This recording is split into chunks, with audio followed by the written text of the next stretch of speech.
Yuri Alexandrovich Bezmenov. Mr. Bezmenov was born in 1939 in a suburb of Moscow. He was the son of a high-ranking Soviet Army officer. He was educated in the elite schools inside the Soviet Union and became an expert in Indian culture and Indian languages.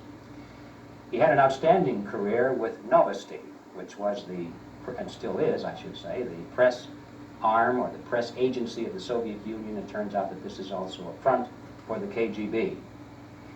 He escaped to the West in 1970 after becoming totally disgusted with the Soviet system, and he did this at great risk to his life. He certainly is one of the world's outstanding experts on the subject of Soviet propaganda and disinformation and active measures. Well, you spoke several times before about ideological subversion. That is a phrase that I'm afraid some Americans don't fully understand. When the Soviets use the phrase ideological subversion, what do they mean by it? Ideological subversion is the slow process which we call either ideological subversion or active measures, активные мероприятия in the language of the KGB, or psychological warfare. What it basically means is to change the perception of reality of every American to such an extent that despite of the abundance of information, no one is able to come to sensible conclusions in the interests of defending themselves, their families, their community, and their country. It's a great brainwashing process which goes very slow, and it's divided in four basic stages. The first one being demoralization. It takes from 15 to 20 years to demoralize a nation. Why that many years? Because this is the minimum number of years which requires to educate one generation of students in the country of your enemy, exposed to the ideology of the enemy. In other words, Marxism-Leninism ideology is being pumped into the soft heads of at least 3 generations of American students without being challenged or counterbalanced by the basic values of American patriotism. The demoralization process in the United States is basically completed already.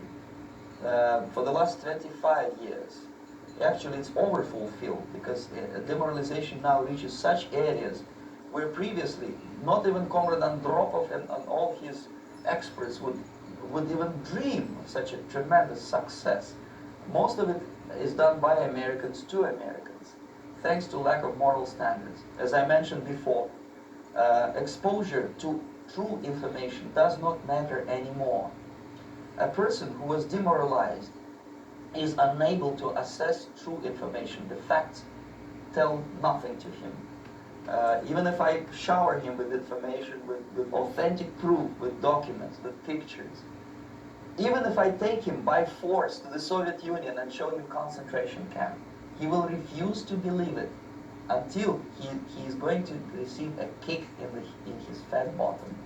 When a military boot crashes his balls, then he will understand, but not before that. That's the tragic of the situation of demoralization. The next stage is destabilization. This time, subverter does not care about your ideas and the patterns of your consumption. Whether you eat junk food and get fat and flabby, it doesn't matter anymore. This time, and it takes only from 2 to 5 years to destabilize a nation, what matters is essentials: economy, foreign relations, defense systems. And you can see it quite clearly that in some areas, in such sensitive areas as defense and economy, the influence of Marxist-Leninist ideas in the United States is absolutely fantastic. I could never believe it 14 years ago when I landed in this part of the world that the process will go that fast. The next stage, of course, is crisis. It may take only up to 6 weeks to bring a country to the verge of crisis. You can see it in Central America now. And after crisis, with a violent change of power, structure, and economy, you have so-called the period of normalization. It may last indefinitely. Normalization is a cynical expression borrowed from Soviet propaganda. When the Soviet tanks moved into Czechoslovakia in '68, Comrade Brezhnev said, "Now the situation in brotherly Czechoslovakia is normalized." This is what will happen in the United States if you allow all these schmucks to bring the country to crisis, to promise people all kind of goodies and the paradise on earth, to destabilize your economy, to eliminate the principle of free market competition, and to put a big brother government in Washington, D.C., with benevolent dictators like Walter Mondale, who will promise lots of things, never mind whether the promises are fulfilled or not. Your leftists in the United States, all these professors and all these beautiful civil rights defenders, they are instrumental in the process of the subversion only to destabilize the nation. When their job is completed, they are not needed anymore. They know too much. Some of them, when they get disillusioned, when they see that Marxist-Leninists come to power, obviously they get offended. They think that they will come to power. That will never happen, of course. They will be lined up against the wall and shot. But they may turn into the most bitter enemies of Marxist-Leninists when they come to power. And that's what happened in Nicaragua. You remember most of these former Marxist-Leninists were either put to prison or one of them split and now he's working against Sandinistas. It happened in Grenada when Maurice Bishop was already a Marxist. He was executed by a new Marxist who was more Marxist than this Marxist. Same happened in Afghanistan when first there was Taraki, he was killed by Amin, then Amin was killed by Babrak Karman with the help of KGB.